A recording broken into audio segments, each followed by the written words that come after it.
So, I'm Ami Spiwak, and I'm here for the Boogie Down Grind. And we are a hip-hop themed coffee shop chain out of Hunts Point in the Bronx. If we could get the next slide up here. Is this what I control it with? Yeah, stop. Alrighty.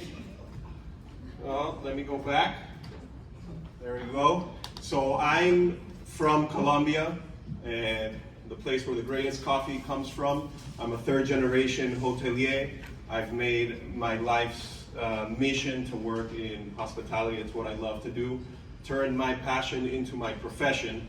And my business partners are Majora Carter and James Chase. So Majora Carter is a Peabody Award-winning broadcaster. She is an expert on urban revitalization, a MacArthur Fellow, and a Princeton University professor. And she's made her life mission to change lower status communities like the Bronx, like Hunts Point. And James Chase is her partner and is kind of the operations guy in multiple projects that they work on, including some real estate projects. So the Boogie Down Grind was born 7 years ago in Hunts Point, and it is a local watering hole and a meeting point for a multiracial neighborhood like the South Bronx. It started as a kind of experiment. Majora always says that there are no third spaces, or very few, in these types of neighborhoods. So the stores or shops with the largest square footage in these neighborhoods are oftentimes pharmacies or public health clinics, and there's really few places in which people can meet and share ideas. And so they bootstrapped it. It's a small 800 square foot space that people just absolutely love. So we have a 4.7 rating on Google, and I'm here because we're looking to raise money to expand it. Why? Because coffee is big business. So out-of-home coffee consumption is the largest in the US. It's an $80 billion a year business, and New York City is the largest out-of-home coffee market in the US. There's all sorts of deals that have taken place in this space in the last few years. Some chains have been bought out by the likes of Nestle and Unilever. Some have gone public and are now billion-dollar businesses, and some are just growing, like Blank Street and Joe and the Juice. But it's a great time to expand because the market has changed, and consumers are no longer expecting these large, expensive places to set up these points of sale. The cost of developing a coffee shop has dropped, so now you have automation through these European-made espresso machines, and just consumers expect a smaller space that doesn't have to have all this expensive, often kitchen equipment. So how do we differentiate ourselves in this massive market with well-established players? Well, we go against the grain, right? So think about your average Starbucks or Dunkin' Donuts. It has these bland colors and oftentimes bland food and beverage offering. And we're doing the exact opposite out of Hunts Point. So our shop is dark and full of neon and graffiti, and there's hip hop playing in the background. And we believe, and that's our bet in our expansion, that these kinds of multiracial neighborhoods want that. So to the extent that we can offer this experience that's more attuned to this demographic with a food and beverage offering that is more, let's say, ethnically inspired, you can come try our passion fruit juice and our apple crisp latte, chai latte at our stand, that we can successfully expand. There's a lack of third spaces in these neighborhoods, and everyone wants to drink coffee and meet up.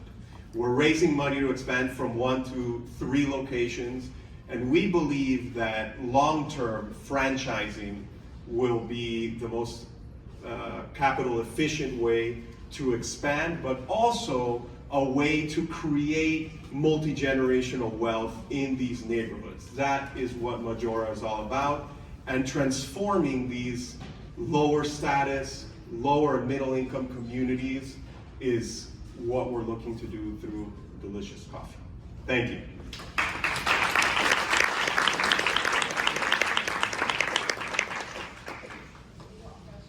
So I believe we have a few minutes of questions, and I won't be on. So is the Hunts Point location profitable? It's break even, which I think is the point of any, experiment, or I lost the word now. I'll get it back, but yes, it's break even.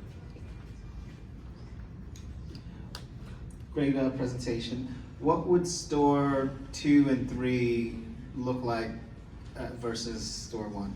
So slightly bigger. We're at 800 square feet right now. We probably look for 11 to 1,300 square feet at a higher foot traffic location. So we want to be in these neighborhoods, so in the Bronx or in Harlem, but at a thoroughfare that has a lot more pedestrian traffic. And we want to nail down the operation. So since we're so small right now, there's a lot of things that don't flow well. And in order to have more efficient operations, you really need that flow, and that comes with design. Is that one of the challenges at your first location, the foot traffic? Yeah, absolutely. So we have a product that people love and rave about, but yes, we would rather have, a line out the door. Talk a little bit more about the community aspect of what you're doing. So one part of it is with the franchising model that we believe, midterm or long term would be a great way to create generational wealth in these neighborhoods. But then in the day-to-day, we host all sorts of community-based events. So open mic night is the obvious one, but we do writers workshops, and people that do sewing and crocheting will meet at the coffee shop.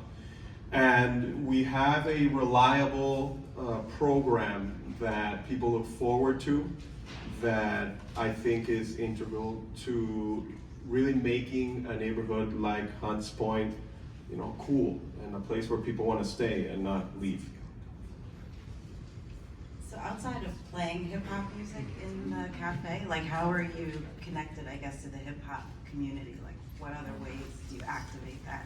So through these events. So you're invited to come through our open mic nights, and I think it's better to see it than to actually explain it. We get a lot of people that are starting their careers, and they'll come rap, they'll come read poetry. That's certainly part of it. I love the idea of a community space and bringing people in after hours. Are you also thinking in location 1 or future locations about expanding what you are offering beyond sort of a cafe space into, say, beer and wine in the evening? Yeah, so we actually do beer and wine at store number 1, and that's something that we'd like to experiment with in future points of sale. It sounds kind of strange, but your average European coffee shop will also sell wine and beer in the afternoon, and that's not something you see so much in the US, but it's actually something that people in the neighborhood really love. So they'll come for a beer, not a bunch of them, and we think that's great too. Do you have a food program? Yes, yeah, we do. It's about a third of sales right now. Two-thirds is beverages. Well, I think we've reached our the end of our time. Thank you so much. We're the Boogie Down Grind.